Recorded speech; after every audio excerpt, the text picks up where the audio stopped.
కైలాసంలో శివుని బంధువర్గమంతా పరివార సహితంగా దిగుతున్నారు. ఇక సప్తమాతృకలు ఈశ్వరునికి అందమైన అలంకార విధిని ఆనందంతో నిర్వహించారు. భక్తులారా, పరమేశ్వరుడైన శివమహాప్రభు ఆయన కోరిక ప్రకారం స్వామి యొక్క సహజమైన వేషము అలంకార విధిగా మారిపోయింది. చంద్రుడు కిరీటముగా మారిపోయాడు. మూడవ కన్ను శుభప్రదమైన తిలకంగా మారిపోయింది.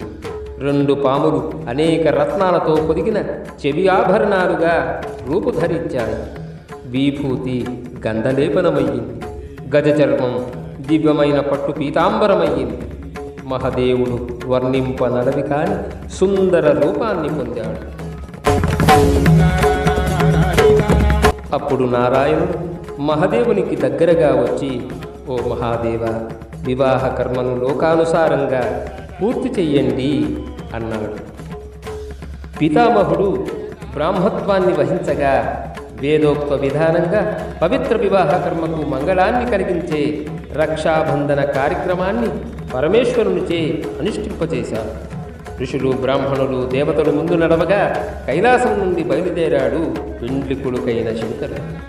రుద్రుని వెంట అసంఖ్యాక రుద్రగణాలు చిత్ర విచిత్ర వాద్యధ్వనుల సంరంభంతో కదిలాయి. ఇక శంకరుడు పెండ్లి కొడుకై సకల దేవతా సమూహంతో తన నగర శివార్లకు వచ్చాడన్న వర్తమానాన్ని విన్న హిమవంతుడు బ్రాహ్మణులతో తన కుమారులతో కలిసి ఎదురేగి స్వాగతం చెప్పాడు. శివుని సేనను వైభవాన్ని చూసి తన కుమార్తెకు మంచి వరుడు లభించాడని మురిసిపోయాడు హిమవంతుడు.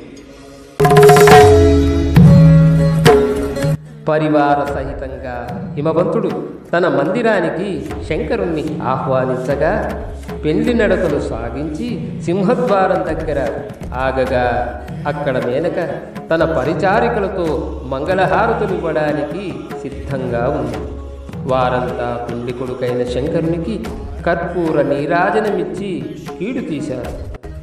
మంగళాలనిచ్చే పరమాత్మకు అమంగళ పరిహారార్థం నీరాజనమా?